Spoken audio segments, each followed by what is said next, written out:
everybody, welcome to the garage. Welcome to the court of public opinion. I hope you're well, I hope you're happy, and I hope you might stay with us for this presentation on Facebook, and Andy Martin will put it out on all sorts of different platforms as a podcast where we reach an awful lot of people, thanks to Andy.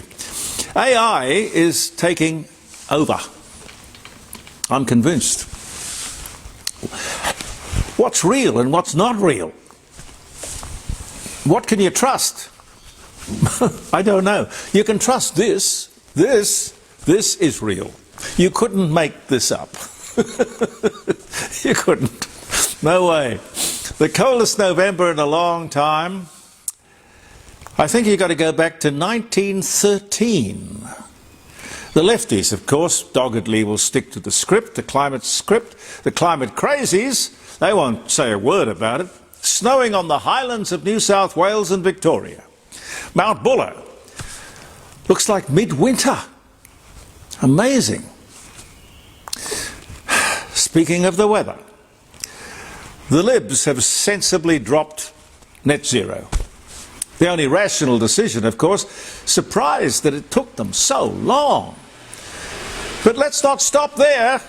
One flag. Now they could put together a whole presentation of what they believe in. I hope they believe in one flag. No more welcome to country and sensible levels of immigration.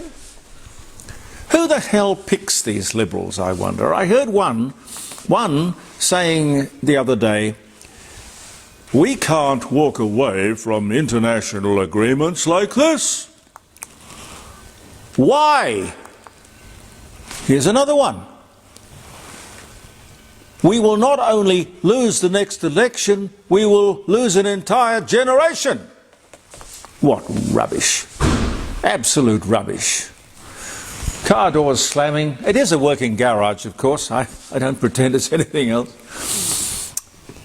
It is rubbish. If you can't sell Generation Z, and that's who we're talking about, on the truth, you are in the wrong business.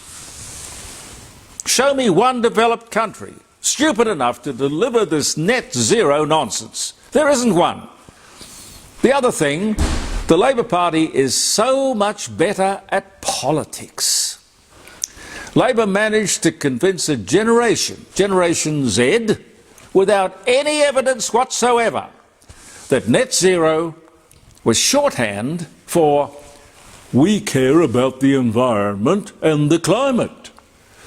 They successfully wedged the Libs, who should immediately have embarked on an information campaign, truth-telling if you like, explaining that net zero was not only impossible, it was unnecessary and unaffordable. It will cost a fortune. It won't happen, of course, but it was penciled in at $9 trillion. It would also cost jobs, opportunities, and rob Generation Z of its very future. Labour is advantaged. I guess that's the proper word. And why shouldn't they take the opportunity to take advantage of the Liberals' lack of talent? Mad if they didn't. I saw Dan Tehan, Shadow Minister, talking to Sarah Ferguson. God, that woman is rude. Dan is definitely, and I don't mean it personally, but I don't think he's the sharpest tool in the shed. The Libs have got to do better. Plead with Dr. Patrick Moore, the co-founder of Greenpeace. He was the original Greenie. Organise a national speaking tour. He'll tell them the world will look back on this nonsense and will remember climate change as a complete fraud. His words. He's been on my program. I've shown you clips on this posting on Facebook. He is great. And he's also said, if I get the words right, as a scientist, don't you think if there was any evidence that CO2 caused global warming, they would produce it? Of course they would. A survey of Gen Z, Monash University's Youth Barometer, I think they call it, whatever the hell that is, came out on Friday, last Friday, was one of the most depressing documents I've ever seen. These kids, instead of being filled with optimism, they are negative, without hope, no ambition, resigned to never owning a home or having a meaningful, interesting job, not having children, never leaving home or getting married, at home with mum and dad forever. It isn't clear from the article who Gen Z actually blame for this, but they are ripe. They must be ripe to be persuaded that their depression, their negative outlook, is caused by Labor's policies, and that the future can be bright. It's up to them. It all starts with the economy. Stupid. Labor mucks up the economy every time it comes to power. Government should have as its primary objective, do no harm. Here's the simple truth. There is no need for Australia to cut emissions. For this government to subject us to these incredibly high electricity prices, to achieve absolutely nothing, is beyond belief. We should not, we must not accept this. As far as the globe is concerned, it doesn't matter what we do. Like climate change, this government is a con. I was watching Albo on the weekend. I reckon he knows he is in trouble. He's got a very acute political antenna. The high cost of electricity results in higher costs across the board, and people vote with their hip pockets. And make no mistake, Labor's energy policy, renewables, is the cause of the high cost of electricity and the high cost of living. Put that with Labor's immigration policy and they have a serious problem. In my view, they never should have been re-elected, but I think I've said that to you before. But I think the Libs lost the election. That was Peter Dutton. Pure and simple. But for the next election, 2.5 years away, with the right leader, I think we'll see the end of Labor for the foreseeable future. The Liberals say scrapping net zero will result in cheaper electricity. I personally believe that, but that's what the line was. The Liberals say scrapping net zero will result in cheaper electricity. The ABC asks, how? How? Reasonable? Anthony Albanese said on the Insiders, same program, the coalition approach will hurt Australia. The ABC could have asked, how? How? But they didn't. Oh, God. Oh, dear. That place is costing us over $1 billion a year. The Labor Party should be paying that, not us. Apart from destroying the environment with millions of acres of solar collectors and hundreds of thousands of shockingly ugly wind turbines corrupting the landscape, collectors and turbines, remember, have a finite life of about 20 years. There is no plan for recycling or disposal. Meanwhile, our competitors and partners are building, guess what? Coal-fired power stations. China, one a week, in fact, using our coal to produce cheap electricity and boost our economy, while they sell, these idiots in Australia, solar panels. This is so weird it's almost laughable. You know, coal-fired power stations provide electricity in India and China at about 60, maybe 64 cents tops, 64 cents per kilowatt hour, right? With Labour's renewables, we're paying up to $1.59, $1.70 per kilowatt hour. And we own the coal. Isn't that unbelievable? It is. I don't know what. Labor is either brilliant at selling us this rubbish, or it is that we are stupid. Why in God's name would we let them get away with it? When asked why we are trying to get this COP nonsense to Australia, Penny Wong said on the weekend, to show the world we're serious about climate change. $2 billion to show the world. Bugger the world. Do you think they care about us? What incredible stupidity. And these idiots are running the country. Penny would not confirm the $2 billion price tag, saying, I won't comment on the cost of something we haven't got yet. I won't comment on the cost of something we haven't got yet. What? The cost to the taxpayer is key as to whether or not we should even be bidding. Penny, we have a right to know. It's our money. And $2 billion is not only unbelievable, it's unacceptable.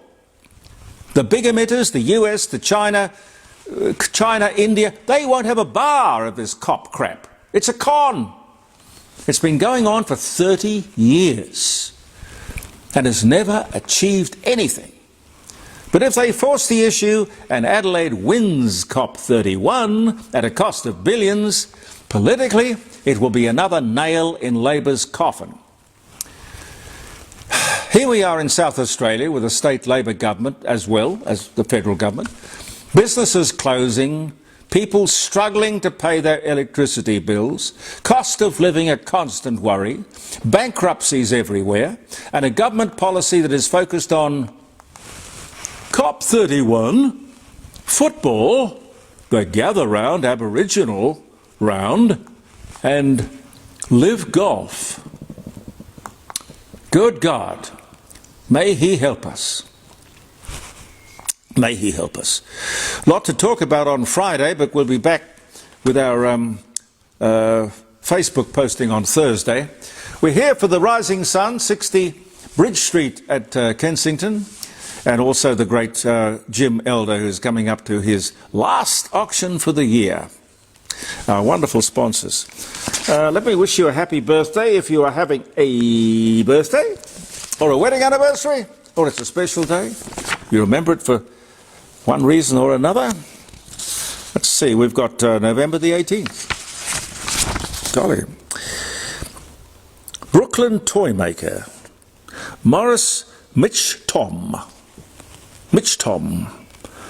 names his stuffed teddy bear after the US President Teddy Roosevelt, hence the teddy bear. 1902. On this very day, British General Douglas Haig finally calls off the first Battle of the Somme in World War I. God, that was hell. He only called it off after 1 million Allied soldiers were either killed or wounded. This day in 1916, Walt Disney's Steamboat Willie is released. It's the first Mickey Mouse sound cartoon. Steamboat Willie, 1928. William Tell reputedly shoots an apple off his son's head with an arrow. A crossbow. 1307. We've even got the date. 1307, November 18. God. In Jonestown, see I think I was talking to you about Jonestown a few weeks ago. How people get caught up in kind of mass hysteria. Stockholm syndrome, I don't know what you call it. But I relate it very much to this climate nonsense. Somehow, these crap artists have managed to convince the world that there's some sort of crisis. And why I mentioned the Jonestown thing, Jonestown in Guyana, 1978, this guy, his name was Jim Jones, he had 918 members of what he called the People's Temple. He convinced them that they should drink poison, cyanide, commit suicide, all of them, to save themselves. And they did. What we see with the climate thing is just on a larger, more dangerous scale. Amazing stuff. 1978, November 18. 226 was the year. We're going back, ladies and gentlemen. Old St. Peter's Basilica was consecrated in Rome, stood from the 4th to the 16th century.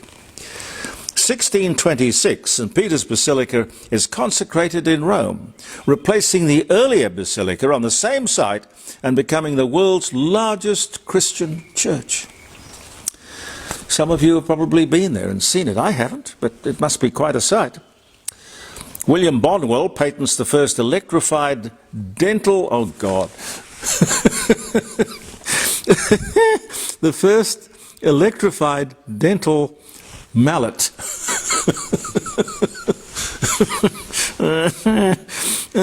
To fill cavities. Oh, God. 1878 was the year. Dentistry has progressed, thank God. James Coburn, American actor, Our Man Flint, Magnificent Seven, dies 74 years of age. 2002 was the year. JFK sends 18,000 military advisors to South Vietnam, which was the beginning of the Vietnamese War. You know, you get in, and then you get in a little bit further, then you get in a little bit further. Before you know, you can't get out. That was 1961, very early in his presidency. 1959, Ben-Hur, directed by William Wyler, starring Charlton Heston, premieres at New York City.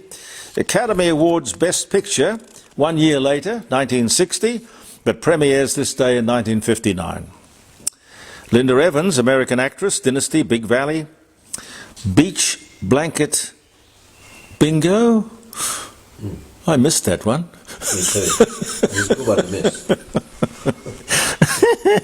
Was born in Hartford, Connecticut in 1942. Happy birthday, Linda.